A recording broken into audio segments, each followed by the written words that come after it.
పట్టణాలకు దగ్గరగా ఉండే గ్రామాల్లో అధిక శాతం రైతులు కూరగాయ పంటలను సాగు చేస్తున్నారు. ముఖ్యంగా మార్కెట్లో ఎప్పుడూ నిలకడైన ధర ఉండే బెండ సాగుకు మొగ్గు చూపుతున్నారు. వివిధ ప్రాంతాల్లో విత్తిన బెండ ప్రస్తుతం పూత కాయ దశలో ఉంది. ప్రతికూల వాతావరణ పరిస్థితుల వల్ల ఎర్రనల్లి ఉధృతంగా ఉన్నట్లు శాస్త్రవేత్తలు గుర్తించారు.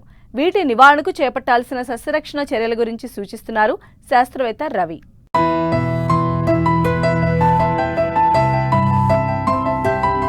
బెండ ఏడాది పొడవునా సాగయ్యే పంట. 4 నెలలు కాలపరిమితిని కలిగిన ఈ పంటలో హైబ్రిడ్ రకాలు అందుబాటులోకి వచ్చాక రైతులు ఎకరాకు 50 నుంచి 100 క్వింటాళ్ల దిగుబడి సాధిస్తున్నారు. ఏడాదిలో ఎక్కువ రోజుల పాటు మార్కెట్ ధర నిలకడగా కొనసాగటం వల్ల రైతులు మంచి ఫలితాలు సాధిస్తున్నారు. ప్రస్తుతం రబీలో విత్తిన బెండ పూత కాయ దశలో ఉంది. ఇప్పటికే 1-2 కోతలు కూడా జరిగాయి. అయితే ప్రతికూల వాతావరణ పరిస్థితుల కారణంగా చాలా చోట్ల ఎర్రనల్లి ఆశించినట్లు శాస్త్రవేత్తలు గుర్తించారు. దీని ప్రభావం వల్ల పంట దిగుబడులు తగ్గే అవకాశం ఉంది. వీటి నివారణ చర్యల గురించి తెలియజేస్తున్నారు ఖమ్మం జిల్లా వైరా కృషి విజ్ఞాన కేంద్రం శాస్త్రవేత్త రవి. ప్రస్తుతం బెండ అనేది కూడా చాలా వరకు మనకు పూత కాత అదేవిధంగా కాయ దశలో ఉండడం కూడా జరుగుతుంది. అయితే ప్రస్తుతం నెలకొన్న వాతావరణ పరిస్థితుల వల్ల చాలా వరకు మనకు బెండలో కూడా మనకు ఈ ఎర్రనల్లి అనే కూడా ఉధృతి కూడా మనం గమనించడం జరిగింది. వాతావరణం చాలా పొడిగా ఉన్నప్పుడు కూడా మనకు దీని యొక్క ఉధృతి కూడా మనకు రావడం జరుగుతుంది. ముఖ్యంగా దీని యొక్క లక్షణాలు కనుక ఒకసారి కనుక చూసుకున్నట్లయితే ఒక ఆడపురుగు వచ్చేసి కూడా సుమారుగా ఒక 2 నుంచి 4 వరకు కూడా ప్రతిరోజు కూడా సుమారుగా ఒక 2000 గుడ్లను కూడా ఆకు అడుగు భాగం కూడా పెట్టడం జరుగుతుంది.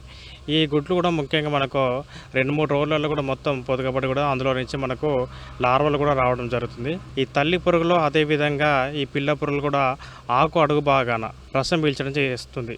కాబట్టి ఎప్పుడైతే రసం పీల్చడం వల్ల చాలా వరకు కూడా మనకు ఆకులు కూడా మొత్తము పసుపు రంగు మచ్చలు కూడా ఏర్పడి అదేవిధంగా ఎప్పుడైతే కనుక ఉధృతి బాగా ఉందనుకోండి అప్పుడు కూడా ఆకులు కూడా మొత్తం కూడా పండబారపడం జరిపి ముడుచుకొని కూడా అనేది కూడా మనం గమనించవచ్చు.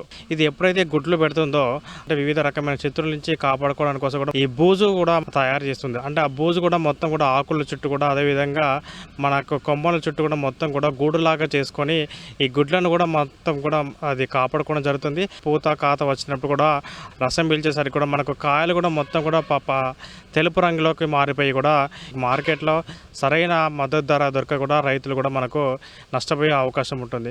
కాబట్టి దీని యొక్క ఉధృతి చూసుకున్నట్లయితే సుమారుగా ఒక 7 నుంచి 20% వరకు దీని యొక్క ఉధృతి కూడా ఉన్నట్టు గమనించడం జరిగింది. కాబట్టి మనము దీన్ని గమనించుకొని సస్యరక్షణ చర్యలు చేసుకున్నట్లయితే నీటిలో కరిగే గ్రంథకం లీటర్ నీటికి 3 గ్రాములు కనుక పిచికారీ చేసుకున్నట్లయితే చాలా వరకు కూడా తగ్గిపోతుంది. అదే కనుక ఇంకా ఉధృతి ఎక్కువ ఉన్నట్లయితే అప్పుడు ఫెన్ప్రోపాత్రిన్ అది మనకు 30% ఈసీలో దొరుకుతుంది. అది లీటర్కి 0.5 మిల్లీలీటర్లు కనుక పిచికారీ చేసుకోవచ్చు. నల్లికి ముఖ్యంగా మనకు బాగా ఎఫెక్టివ్గా పనిచేసేది మనకు ఒబెరాన్ మనకు స్పైరోమెస్ఫెన్ లీటర్కి 1.25 మిల్లీలీటర్లు కనుక పిచికారీ చేసుకున్నా సరిపోతుంది. అదేవిధంగా మనకు డైకోఫాల్ కూడా మనకు లీటర్కి 5 మిల్లీలీటర్లు కనుక పిచికారీ చేసుకున్నా కూడా ఎర్ర నెలల నుంచి కూడా మనకు బయటపడే అవకాశం ఉంటుంది. కాబట్టి ఈ నల్లి కూడా ముఖ్యంగా మనకి ఈ దశలోనే మనకు ఎక్కువ ఆశిస్తుంది. కాబట్టి రైతులు దీన్ని గమనించి కనుక చేసుకున్నట్లయితే బెండలో మంచి లాభాలు కూడా వచ్చే అవకాశం ఉంటుంది. కాబట్టి ఇదంతా గమనించగలరు.